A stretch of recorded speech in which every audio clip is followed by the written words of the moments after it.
첫 조카의 돌잔치를 앞둔 직장인 김모 씨의 손에는 돌반지 대신 현금 봉투가 들려 있었습니다. 50만 원. 그는 오래 고민했습니다. 첫 조카인 만큼 한돈짜리 돌반지를 선물하고 싶었습니다. 작지만 의미 있는 금반지 하나. 아이의 평생을 함께할 선물을 주고 싶었습니다. 하지만 매장에서 마주한 가격표는 냉정했습니다. 70만 원을 넘는 숫자. 김 씨는 한참을 망설였습니다. 한 달 월급의 상당 부분을 써야 하는 금액이었습니다. 그는 결국 지갑을 닫아야 했습니다. 반돈이나 1g짜리를 살 수도 있었습니다. 하지만 첫 조카인데 그렇게 얇은 반지를 선물하기엔 모양새가 빠진다는 생각이 들더군요. 그의 목소리에는 미안함과 안타까움이 섞여 있었습니다. 마음은 있는데 현실이 따라주지 않는 그 씁쓸함. 불과 1년 전을 떠올려 봅니다. 조카가 태어났을 때만 해도 한돈짜리 돌반지는 50만 원을 넘지 않았습니다. 그때 김 씨는 생각했습니다. 돌 때 사주면 되겠지. 하지만 1년이 지난 지금 상황은 완전히 달라져 있었습니다. 1년 사이에 올라도 너무 올랐어요. 이렇게까지 오를 줄은 몰랐습니다. 올해 초 한 취재진이 서울 종로의 귀금속 거리를 찾았습니다. 국내 주얼리 산업의 메카로 불리는 그곳. 좁은 골목 양옆으로 금은방들이 빼곡히 들어서 있는 곳입니다. 그때도 이미 변화는 시작되고 있었습니다. 49만 원에서 50만 원. 세공비까지 더하면 그 정도였던 가격. 한 금은방 주인은 한숨을 쉬며 말했습니다. 손님들이 뚝 끊겼어요. 가격을 보고는 다들 놀라서 돌아가십니다. 대대로 이어온 가게인데 이런 상황은 처음입니다. 그의 얼굴에는 걱정이 가득했습니다. 이제 숫자를 들여다봅니다. 2025년 9월 24일 기준 한국거래소 금시장에서 순금 1g의 가격은 17만 7,960원. 전거래일보다 2,660원이 올랐습니다. 하루에도 수천 원씩 오르내리는 금값. 매일 아침 금시세를 확인하는 것이 일상이 되었습니다. 1년 전으로 돌아가 봅니다. 2024년 9월 25일, 그때 금 1g의 가격은 11만 4,120원이었습니다. 그로부터 1년, 56%나 뛴 가격입니다. 거의 반 이상 오른 것입니다. 연초는 어땠을까요?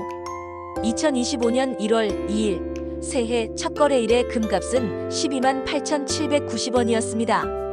9개월도 채 지나지 않아 38%나 상승했습니다. 한돈짜리 돌반지는 이제 70만 원의 시대를 맞이했습니다. 어떤 곳에서는 그 이상을 요구하기도 합니다. 그런데 전문가들은 말합니다. 이것이 끝이 아니라고.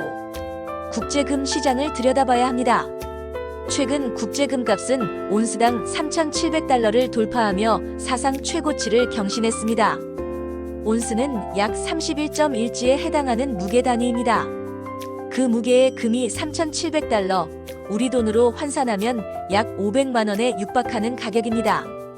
도대체 왜 이렇게 금값이 치솟는 걸까요? 첫 번째 이유는 불확실성입니다. 트럼프 미국 행정부의 관세 정책. 어떤 나라에 얼마만큼의 관세를 부과할지 예측하기 어렵습니다. 이런 불확실성 속에서 사람들은 안전자산을 찾습니다. 그리고 가장 오래되고 확실한 안전자산이 바로 금입니다. 두 번째는 미국 연방준비제도의 통화정책입니다. 연준은 기준금리 인하를 재개했습니다. 금리가 내려가면 은행 예금이나 채권의 수익률이 낮아집니다. 그러면 사람들은 다른 자산을 찾게 되고 그 중 하나가 금입니다. 세 번째는 지정학적 위험입니다. 중동의 긴장, 동유럽의 전쟁, 아시아의 불안정. 세계 곳곳에서 일어나는 분쟁과 갈등. 이런 위험들이 계속되는 한 금은 가치를 잃지 않습니다. 네 번째는 각국 중앙은행들의 움직임입니다. 많은 나라들이 외환 보유고를 다변화하고 있습니다. 달러만 보유하는 것이 아니라 금도 함께 사들이는 것입니다. 엔증권의 황 연구원은 이렇게 분석합니다. 연준의 통화정책 완화 기조는 귀금속 섹터의 강세 사이클을 지지하는 원동력입니다. 연내 온스당 3,800달러, 향후 12개월 내 목표 가격은 4,000달러입니다. 4,000달러. 지금보다 또 300달러가 오를 수 있다는 전망입니다. 그는 계속해서 말합니다. ETF 중심의 투자 수요와 중앙은행들의 금 매입세도 여전히 유효합니다. 지정학적 위험 프리미엄, 미국 재정부채의 불확실성, 연준 독립성을 둘러싼 이슈. 이 모든 요인들이 4분기에도 귀금속 섹터에 대한 관심을 지속시킬 것입니다. 그런데 일각에서는 더 놀라운 전망도 나오고 있습니다. 만약 국제 금값이 온스당 5,000달러까지 오른다면 어떻게 될까요? 계산기를 두드려 봅니다. 그렇게 되면 한 돈짜리 돌반지의 가격은 100만 원을 호가하게 될 것입니다. 100만 원짜리 돌반지. 과연 누가 선물할 수 있을까요? 과거를 돌아봅니다. 우리 부모님 세대, 그리고 그 윗세대. 돌잔치에 돌반지를 선물하는 것은 너무나 자연스러운 문화였습니다. 아이의 건강과 행복을 기원하는 마음을 담아 작은 금반지 하나를 건네는 것. 금은 변하지 않는 귀한 것이니 아이도 그렇게 건강하게 자라라는 의미였습니다. 할머니들은 말씀하셨습니다. 금은 몸에 좋은 거야. 아기가 차고 있으면 잡기도 물리치고 건강하게 자란단다. 과학적 근거가 있든 없든 그 마음만은 진심이었습니다. 그것은 우리의 아름다운 풍습이었습니다. 하지만 지금 금값이 미쳤다는 표현이 자연스러울 만큼 치솟은 지금 그 아름답던 풍습은 사치가 되어버렸습니다. 차라리 현금을 드리는 게 낫겠어요. 많은 사람들이 이렇게 말합니다. 실용적인 선택이라고. 아이 부모도 현금이 더 유용하게 쓸 수 있을 거라고 스스로를 설득합니다. 김모 씨는 말합니다. 첫 조카인데 뭔가 형체가 있는 걸 주고 싶었어요.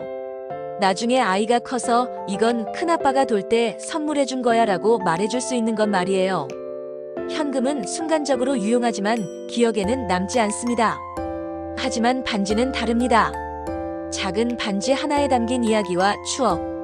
그것이 주는 의미가 있었습니다. 종로 귀금속 거리의 한 상인은 한숨을 쉬며 말합니다.